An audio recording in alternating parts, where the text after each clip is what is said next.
এই হচ্ছে আমাদের পরীক্ষার প্রশ্নপত্রটি। আর আজকের এই ভিডিওটিতে আমরা এই প্রশ্নপত্রটির উত্তর সম্পর্কে একদম ডিটেলসে আলোচনা করব। তোমাদের সুবিধার্থে জানিয়ে রাখি, আমরা যে সাজেশন আলোচনা করেছি ইউটিউবে, আমাদের সাজেশন থেকেও তোমরা পরীক্ষায় 100% কমন পেয়েছো।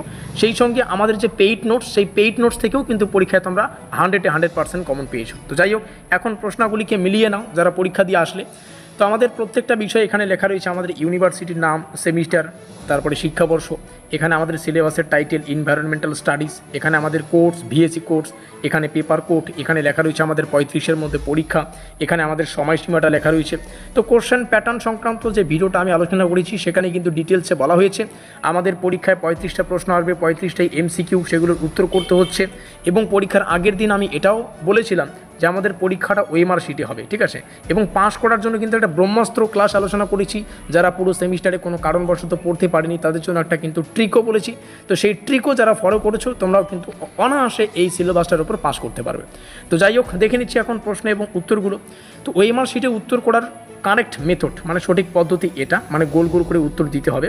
যারা আমাদের ক্লাসগুলো রেগুলারলি ফলো করো তোমরা জানো, পরীক্ষার আগের দিনে এই বিষয়গুলো আমরা ডিসকাস করেছি, লাইভে এসে বিষয়গুলো আলোচনা করেছি যে ওএমআর শিটে উত্তর লিখতে হলে আমাদের গোল গোল করে উত্তর লিখতে হবে। কেউ যদি রাইট চিহ্ন দাও সেটা কিন্তু ভুল হবে, ঠিক আছে। তো গোল গোল করে দিয়ে কিন্তু উত্তর আমাদের করতে হচ্ছে। আমরা সরাসরি প্রশ্নগুলোতে চোখ রাখবো। আমাদের প্রথম প্রশ্ন দেখতেই পাচ্ছ, প্রশ্নটিতে জানতে চাইছে মিনামাটা রোগ মূলত নিম্নলিখিত কোন ভারী ধাতুর বিষক্রিয়ার কারণে ঘটে। আরেকটা কথা, এই যে কোশ্চেন পেপারটা দেখতে পাচ্ছ এখানে অনেক উত্তর কিন্তু ভুল রয়েছে, আমি সঠিক উত্তরটা মার্ক করে দেবো, একটু মিলিয়ে নেবে, ঠিক আছে। তো প্রথম প্রশ্নটা আমরা দেখতেই পাচ্ছি। তো মিনামাটা রোগ প্রধানত যে ধাতব বিষক্রিয়ার কারণে ঘটে সেটা হচ্ছে পারদ। তাহলে পারদ আমরা দেখতে পাচ্ছি আমাদের অপশন নম্বর এতে রয়েছে। আমি যদি একটু ব্যাখ্যা করে বলি, তোমরা এখন দ্বিতীয় সেমিস্টারে রয়েছে, চতুর্থ সেমিস্টারে চলে যাবে, মানে দ্বিতীয় তৃতীয় চতুর্থ এভাবে চলে যাবে না। ঠিক একইভাবে যারা এখন প্রথম সেমিস্টারে রয়েছে তারাও কিন্তু একসময় দ্বিতীয় সেমিস্টারে আসবে, যাতে করে এই ভিডিওটি তাদের জন্য হেল্পফুল হয় এবং এই প্রশ্নাবলীর মানে রিলেটেড প্রশ্ন কোন কোন আসতে পারে সেগুলো আমরা ডিটেলসে আলোচনা করবো। তো এই বিষয়টা আমরা আলোচনা করলাম যে মিনামাটা রোগ প্রধানত যে ধাতব বিষক্রিয়ার কারণে হয় সেটা হচ্ছে পারদ। তো একটু যদি ডিটেলসে বলি, একটু ব্যাখ্যা করে বলছি। জাপানের মিনামাটা উপসাগরের শিল্প কারখানা থেকে নির্গত পারদের বিষক্রিয়ার কারণে মাছ দূষিত হয় এবং সেই মাছ খাওয়ার ফলে মানুষের মধ্যে এই রোগটা কিন্তু ছড়ায়। আর এই রোগের ফলে কিন্তু বা এই রোগটি স্নায়ুতন্ত্রকে মারাত্মকভাবে ক্ষতিগ্রস্ত করে। একটু জেনে রাখো, ঠিক আছে, তথ্যগুলো জানা ভালো, ঠিক আছে। আমরা চোখ রাখবো পরের প্রশ্নে, আমাদের দ্বিতীয় প্রশ্ন, যেখানে জানতে চাইছে নিচের কোনটি বা নিম্নলিখিত কোন প্রাকৃতিক সম্পদকে পুনর্নবীকরণযোগ্য হিসেবে বিবেচিত করা হয় না। এখানে জানতে চাইছে হয় না, তাহলে উত্তর কি হবে? প্রাকৃতিক সম্পদ আমাদের ন্যাচারাল গ্যাস কোথায় রয়েছে? প্রাকৃতিক সম্পদ আমাদের অপশন নম্বর ডি। কেন অপশন নম্বর ডি হচ্ছে? ভূতাপ শক্তি তো শেষ হচ্ছে না, তাই না? প্রাকৃতিক গ্যাস যেটা শেষ হয়ে যাবে তার আগে আমাদের বুঝতে হবে নবায়নযোগ্য মানে কি। একটু ডিটেলসে যদি বলি, তো প্রাকৃতিক গ্যাস সীমিত, ঠিক আছে, এটা সীমিত পরিমাণে পৃথিবীতে মজুদ আছে এবং এটা কিন্তু নিঃশেষ হলে পুনর্নবীকরণ হয় না, মানে পুনরায় কিন্তু এটাকে সৃষ্টি করা নাও যেতে পারে। আর অন্যদিকে বায়ু আমরা দেখতে পাচ্ছি, বা বায়ু শক্তি, জলবিদ্যুৎ, ভূতাপ শক্তি, এগুলো কিন্তু সর্বদা পুনর্নবীকরণযোগ্য, মানে এগুলো পাবোই আমরা। তো অপশন নম্বর আমাদের ডি নম্বর উত্তর হবে এখানে, কারণ এখানে জানতে চাইছে কোনটি নয়, তাহলে ডি নম্বর নয়, মানে প্রাকৃতিক গ্যাসটা নয়। এভাবে বুঝে বুঝে কিন্তু উত্তর করতে হয় এমসিকিউ এর ক্ষেত্রে। আমরা দেখতে পাচ্ছি পরের কোশ্চেন, সেটা হচ্ছে 4 নম্বর, বাস্তুতন্ত্রের বা বাস্তুবিদ্যায়। আমি আমার মতো করে প্রশ্নটা পড়ছি, ঠিক আছে, যাতে করে তোমাদের বুঝতে সুবিধা হয়। তো এখানে বাস্তুতন্ত্রের 10% নিয়ম যা খাদ্য শৃঙ্খলগুলির বা খাদ্য স্তরগুলির মধ্যে শক্তির স্থানান্তর সম্পর্কিত, এটা কে প্রস্তাব করেছেন? উত্তর হচ্ছে আমাদের রেমন্ড লিন্ডেম্যান। আমাদের অপশন নম্বর এ বা ক নম্বর অপশন এখানে সঠিক। আমরা পরের প্রশ্নে চোখ রাখবো, 5 আর 6 7 এগুলোতে দেখে নিচ্ছি। 5 নম্বর প্রশ্ন, যেখানে জানতে চাইছে সিএনজির পুরো নাম কি। একটা সাধারণ প্রশ্ন এবং পরীক্ষার আগের দিনই বলেছিলাম যে 35টা প্রশ্নের মধ্যে 5 থেকে মানে 3 থেকে 5টা তোমরা একদম ন্যাচারাল প্রশ্ন পাবে, সেগুলোকে ঠিক করো। আর বাকি প্রশ্নগুলির মধ্যে সবগুলোই যদি ক করো তবুও পাস করতে পারবে, সবগুলোই যদি খ করো তবুও পাস করতে পারবে, সবগুলোই যদি গ করো তবুও কিন্তু পাস করতে পারবে, ঠিক আছে। তো এখানে আমরা দেখতে পাচ্ছি সিএনজি এর পুরো নাম, একদম সাধারণ প্রশ্ন, কম্প্রেসড ন্যাচারাল গ্যাস। তাহলে উত্তর নম্বর কোথায়? উত্তর নম্বর খ। আমরা দেখতে পাচ্ছি কম্প্রেসড ন্যাচারাল গ্যাস, এটা আমাদের সঠিক উত্তর 5 নম্বর প্রশ্নের। তো সিএনজি একটি পরিবেশ বান্ধব জ্বালানি যা পেট্রোল ও ডিজেলের বিকল্প হিসেবে কিন্তু ব্যবহৃত হয়, এটা মাথায় রাখবে, এবং এটা কিন্তু বায়ু দূষণ কমায়। এবার পরের প্রশ্ন, ভাকরা নাঙ্গাল বাঁধটি কোন নদীর উপর নির্মিত? এবং আমি যখন টপিকগুলো বলেছিলাম পরীক্ষার আগের দিন যে এই টপিকগুলো গুরুত্বপূর্ণ, সেখানে কিন্তু বলেছি যে নদীর বাঁধ সংক্রান্ত পরীক্ষায় প্রশ্ন আসবেই। তো এখানে উত্তরটা হচ্ছে শতদ্রু। ভাকরা নাঙ্গাল বাঁধ হিমাচল প্রদেশে কিন্তু শতদ্রু নদীর উপর তৈরি, আর এটি কিন্তু ভারতের একটি প্রধান বহুমুখী নদী পরিকল্পনা বা প্রকল্প, মাথায় রাখবেন। আমাদের নেক্সট কোশ্চেন 7 নম্বর প্রশ্ন, হয়তো প্রথম পেজের লাস্ট প্রশ্ন এটা, তো এটা ইংলিশ ভার্সন রয়েছে, আমরা বাংলা ভার্সনটা পড়ে নেবো যাতে করে ভিডিওটা দ্রুত শেষ করতে পারি, এবং কারণ অনেকগুলো তথ্য বলতে হয় তো ভিডিওটা কিন্তু লেন্দি হচ্ছে। একটি স্থিতিশীল বাস্তুতন্ত্রে কোন পুষ্টি স্তরে সাধারণ জীবের সংখ্যা সবচেয়ে কম থাকে? প্রশ্ন নম্বর 7, কোনটা? তৃতীয় পর্যায়ের ভোক্তা বা তৃতীয় স্তরের খাদক, আমরা দেখতে পাচ্ছি। তো মেন কথা হচ্ছে আমাদের খাদ্য শৃঙ্খল সম্পর্কে যারা পড়েছো, তো খাদ্য শৃঙ্খলে কিন্তু শক্তি উপরের স্তরে পৌঁছাতে পৌঁছাতে কমে যায়, তাই না? এটা মনে করো নিচের স্তর, এটা আরেকটা স্তর, এটা বড় স্তর, এটা স্তর। তো খাদ্য শৃঙ্খলের শক্তি যখন ধীরে ধীরে উপরের দিকে উঠবে, সেটা কিন্তু তার যে গতিটা বা তার শক্তির যে স্তরটা সেটা কিন্তু কমে যায়। তাই একদম শীর্ষে যেটা থাকবে বা শীর্ষে পৌঁছে শিকারী বা তৃতীয় পর্যায়ের যে ভোক্তার সংখ্যা সেটা কিন্তু কমে যায়। একটু জাস্ট লিখে লিখে বোঝালাম যাতে করে বুঝতে পারো। 8 নম্বর প্রশ্ন, একটু বাস্তুতন্ত্রে শক্তির প্রবাহ সাধারণত কী রকম হয়? একটি বাস্তুতন্ত্রের শক্তির প্রবাহ সাধারণত একমুখী হয়। Option number B. সূর্য থেকে উৎপাদক, তারপরে ভোক্তা এবং অবশেষে পচনকারীতে শক্তির প্রবাহ হয়। এটি কখনোই কিন্তু উল্টো দিকে ফেরে না। আমি জাস্ট এখানে যদি একটু ডায়াগ্রাম বা জাস্ট একটু ছবির মাধ্যমে বোঝাই, প্রথমে আমরা এই একমুখীর যে চক্করটা, এটা প্রথমে সান থাকবে, এখানে জাস্ট লিখলাম। হ্যাঁ, সূর্য থেকে উৎপাদক, আমি এখানে হর্ষ আর লিখলাম বিষয় একটা উৎপাদক, তারপরে কিন্তু এটা ভোক্তাদের কাছে যাবে এবং তারপরে সেটা কিন্তু পচনশীল আসবে, এখানে পি লিখলাম। তো এইভাবে কিন্তু আসবে, এটা কিন্তু উল্টো দিক থেকে যায় না, একটু মাথায় রাখবে, ঠিক আছে? আমি জাস্ট বোঝাচ্ছি তোমাদের। তারপরে আমাদের কত নম্বর প্রশ্ন? 9 নম্বর প্রশ্ন, নিচের কোনটি ভারতের একটি জীববৈচিত্র্য হটস্পট? তো জীববৈচিত্র্য হটস্পট কোনটা? এখানে যে অপশানগুলো আছে তার মধ্যে পশ্চিমঘাট পর্বতমালা আমাদের সঠিক হবে, কারণ জীববৈচিত্র্য হটস্পট হওয়ার জন্য এটাকে একটা বৈশিষ্ট্যের আকারে যেতে হয়, ক্রাইটেরিয়ার মাধ্যমে যেতে হয়, সেটাই কিন্তু পশ্চিমঘাট পর্বতমালা রয়েছে। পশ্চিমঘাট অঞ্চল বহু স্থানীয় প্রজাতি ও জীববৈচিত্র্যময় উদ্ভিদ ও প্রাণীর আবাসস্থল, এই জন্য এটি কিন্তু একটি মানে জীববৈচিত্র্য হটস্পট নামেও পরিচিত, ঠিক আছে? তারপর আমরা দেখতে পাচ্ছি 10 নম্বর প্রশ্ন, এখানে প্রশ্নটি দেখতেই পাচ্ছি, আর এই প্রশ্নটার উত্তর আমরা লাইভে আলোচনা করেছি পরীক্ষার আগের দিন।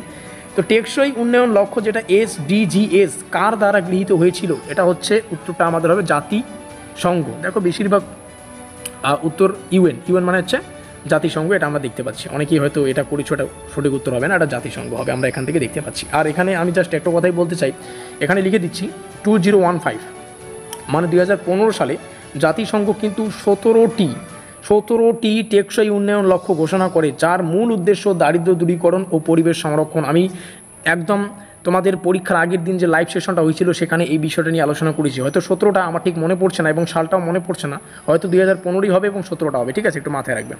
আমরা নিচে আসবো, আমাদের পরের প্রশ্নগুলোকে দেখে নেব। 11 নম্বর প্রশ্ন, আর এই প্রশ্নটা মোস্ট ইম্পর্টেন্ট, হয়তো এর আগের বারও পরীক্ষা আসতে দেখা গিয়েছে। 11 নম্বর প্রশ্নটা, কেরালার সাইলেন্ট ভ্যালি আন্দোলন মূলত কোন নদীর উপর প্রভাবিত জলবিদ্যুৎ প্রকল্পের বিরুদ্ধে ছিল? এটা হচ্ছে কুন্তিপুঝা, ঠিক আছে? সাইলেন্ট ভ্যালিতে কুন্তিপুঝা নদীর উপর জলবিদ্যুৎ প্রকল্প হলে বনাঞ্চল ধ্বংস হতো, এই বিষয়টা, ঠিক আছে?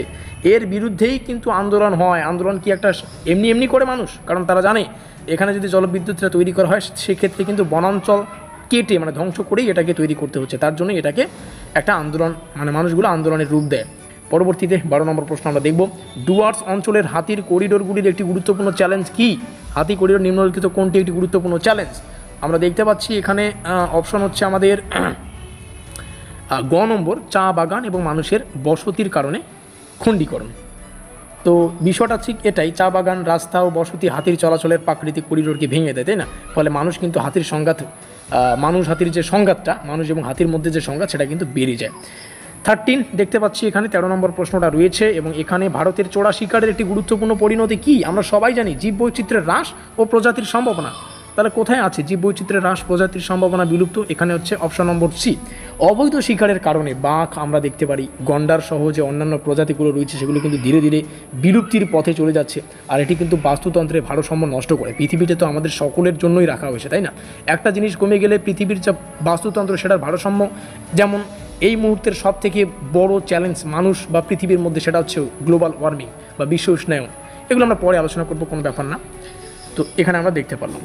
পরবর্তী প্রশ্ন মোস্ট ইম্পর্টেন্ট এবং একটা বেসিক প্রশ্ন, সহজ প্রশ্ন, যারা কলেজ লাইনে পড়ছো বা এই হায়ার এডুকেশনে রয়েছে, এটা প্রশ্নটার উত্তর হয়তো মানে মুখস্থ করার কোনো বিষয় না। শব্দ দূষণ পরিমাপ করা হয় কোন যন্ত্রের মাধ্যমে? সেটা হচ্ছে ডেসিবেল, তোমরা সবাই জানো। শব্দের তীব্রতা বা মানে দূষণ যেটা আছে, তো দূষণ পরিমাপের মানক একক হলো ডিবি, এটাকে বলা হচ্ছে ডিবি মানে ডেসিবেল। ওকে, 15 নম্বর। হ্যাঁ, এখানে যে প্রশ্নটা দেখতে পাচ্ছি 15 নম্বর, UNESCO এর ম্যান অ্যান্ড দ্য বায়োস্ফিয়ার অর্থাৎ MAB প্রোগ্রামের মূল লক্ষ্য কী ছিল? উত্তর হচ্ছে মানুষ ও পরিবেশের মধ্যে সম্পর্ক উন্নয়ন করা। এখানে অপশন নম্বর সি হবে আমাদের সঠিক উত্তর, দেখতেই পাচ্ছ। তো এই সমস্ত বিষয় রয়েছে। আর এক্ষেত্রে আমি একটা কথাই বলতে চাই, এই যে প্রোগ্রামটা, এই প্রোগ্রামের উদ্দেশ্য হলো পরিবেশ সংরক্ষণ, তারপরে টেকসই উন্নয়নের মাধ্যমে মানুষ ও প্রকৃতির মধ্যে যে ভারসাম্য সেটাকে রক্ষা করা। এবার নিচে আসলে পরবর্তী প্রশ্নগুলো দেখতে পারবো। 16 নম্বর প্রশ্ন, যেখানে জানতে চাইছে যদি ঘূর্ণিঝড়ের সতর্কতার কারণে আপনাকে আপনার বাড়ি খালি করতে হয়, তাহলে আপনার কি করা উচিত? একটা মানে তোমাদের প্রশ্ন তার আগে এখানে ডাইরেক্ট তোমাদেরকে প্রশ্ন করছে। তো এখানে আমরা কি করব? কর্তৃপক্ষের নির্দেশে আশ্রয়ে যাব। যদি কর্তৃপক্ষ আশ্রয় কোনো প্রদান করে, তো এখানে কর্তৃপক্ষের সাথে আশ্রয় কেন্দ্রে যান। এটাই। এতক্ষণ ভিডিও করলে জলের প্রয়োজন হয়, এত কথা বলতে হয়। একটা জলের বোতল নিয়ে বসলে সুবিধা হতো, কোনো ব্যাপার না। 17 নম্বর দেখতে পাচ্ছি। 17, নিম্নলিখিত কোন রোগটি প্রধানত দূষিত পানির মাধ্যমে বা জলের মাধ্যমে হয়? আমরা সবাই জানি এখানে যা আছে, টাইফয়েড, জ্বর রয়েছে, যক্ষা, ইনফ্লুয়েঞ্জা রয়েছে, হাম রয়েছে। তো দূষণ মানে যেগুলো মানে কি বলছে, দূষিত জল। তো দূষিত জলের মাধ্যমে কি হবে? দূষিত জলের মাধ্যমে টাইফয়েড হবে। এখানে অপশন নম্বর এ আমাদের সঠিক। তারপরে আমরা দেখতে পাচ্ছি 18 নম্বর প্রশ্ন, ক্রায়ো প্রিজারভেশনের জন্য প্রজাতির অতি নিম্ন তাপমাত্রা সাধারণত কী দিয়ে অর্জিত হয় বা অর্জন করা হয়? উত্তরটা হচ্ছে তরল নাইট্রোজেন বা লিকুইড নাইট্রোজেন। অপশন নম্বর আমাদের বি সঠিক। আমরা বেশিরভাগই কিন্তু বি দেখতে পাচ্ছি, ঠিক আছে। ঘ খুব কম দেখা যায়, তোমরা দেখতেই পাচ্ছ। ক খ গয়ের মধ্যেই চলছে কম্পিটিশন। 19, সর্দার সরোবর বাঁধ কোন নদীর উপর নির্মিত? মোস্ট ইম্পর্টেন্ট, সেটা হচ্ছে নর্মদা। এখানে আমরা অপশন নম্বর সিটাকে সঠিক করব। নর্মদা নদীর উপর এই বাঁধ তৈরি হয়েছে, যেখানে কিন্তু বিদ্যুৎ উৎপাদন, সেচ ও পানীয় জলের বড় উৎস একটা, ঠিক আছে। তারপরে 20 নম্বরে আসবো। 20 কোথায় গেল? এখানে। বনভূমি ধ্বংসের ফলে মূল পরিণতি কী? বনভূমি ধ্বংসের ফলের মূল পরিণতি, এটা কি বলতে লাগে নাকি? কী হবে? মাটির ক্ষয় হবে, কারণ বনভূমি তো মাটির অনেক কিছুই হবে, কিন্তু এখানে অপশন যেটা হবে সেটা হচ্ছে ভূমিক্ষয়। অপশন নম্বর সি আমাদের সঠিক উত্তর। 21 নম্বর, IUCN এর পূর্ণ রূপ কোনটি? IUCN এটি একটি আন্তর্জাতিক সংস্থা, আমি জাস্ট হিন্টস দিয়ে দিচ্ছি, ঠিক আছে, যেখানে প্রাণী ও উদ্ভিদের সংরক্ষণের কিন্তু কাজ করা হয়। তো এটা আমাদের অপশন নম্বর গ হবে, international union for conservation of nature. এটা কি বললাম একটু মাথায় রাখবে। এই যে বিষয়টা, অর্থাৎ কি বললাম, IUCN, হ্যাঁ, এই যে সংস্থাটা, এটি কিন্তু একটি আন্তর্জাতিক সংস্থা, ঠিক আছে, যেখানে প্রাণী ও উদ্ভিদের সংরক্ষণের কাজ করা হয়। 22 নম্বর প্রশ্ন, নিচের কোনটি একটি অনবায়নযোগ্য শক্তির উৎস? অনবায়নযোগ্য শক্তির উৎস জানতে চাইছে, জীবাশ্ম জ্বালানি আমাদের সঠিক অপশন হয়ে যাবে। নিচের কোনটি একটি অনবায়নযোগ্য শক্তির উৎস? হ্যাঁ, জীবাশ্ম জ্বালানি আমাদের এখান থেকে উত্তর হয়ে যাচ্ছে। কয়লা আছে, পেট্রোলিয়াম, প্রাকৃতিক গ্যাস, এগুলো কিন্তু সীমিত পরিমাণে পাওয়া যায় এবং এগুলো নবায়নযোগ্য, এটা হচ্ছে অনবায়নযোগ্য, ঠিক আছে, একটু ভালো করে বুঝে নেবে। 23, কিয়োটো প্রোটোকল সম্পর্কিত। কিয়োটো প্রোটোকল নিচের কোনটির সাথে সম্পর্কযুক্ত? সেটা হচ্ছে গ্রিনহাউস গ্যাস নির্গমন হ্রাস। অপশন নম্বর খ বা বি নম্বর। তো গ্রিনহাউস গ্যাস আমরা দেখতে পাচ্ছি, গ্রিনহাউস গ্যাস নির্গমন হ্রাস, অপশন নম্বর বি আমাদের এই ক্ষেত্রে সঠিক।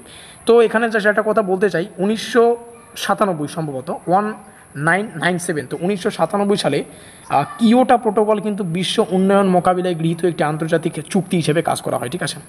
আমরা নিচে আসবো 24 নম্বর প্রশ্ন দেখতে পাচ্ছি, বিশ্ব উষ্ণায়নের প্রধান কারণ হলো কিসের বৃদ্ধি? বিশ্ব উষ্ণায়নের প্রধান কারণ কিসের বৃদ্ধি? Greenhouse gas. এটা সাধারণ একটি প্রশ্ন, বললাম না, 30টার মধ্যে 5টা প্রশ্ন এমন, 35টার মধ্যে 5টা প্রশ্ন এমন পাবে যেগুলো মানে পড়ে এসেছো বা সবাই জানে কম বেশি। ক্লাস 9, 10, 11 যারা একটু পড়েছো তোমরা সবাই জানো, অত কিছু পড়তে হয় না।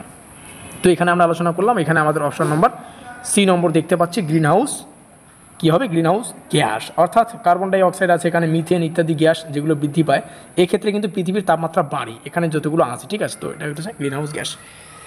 তারপরে আমরা অপশন নম্বর সি 25 দেখতে পাচ্ছি, 25 সংখ্যার একটি বাস্তু সংস্থানিক পিরামিডের সাধারণ সবচেয়ে কম থাকে, এক্ষেত্রে আমাদের অপশান হচ্ছে শীর্ষ শিকারী। ঘ নম্বর উত্তর আমাদের সর্বোচ্চ খাদক এটা। 26 নম্বর, এখানে ইংলিশ ভার্সনটা আছে, আমরা বাংলা ভার্সনটা পড়ে নেব।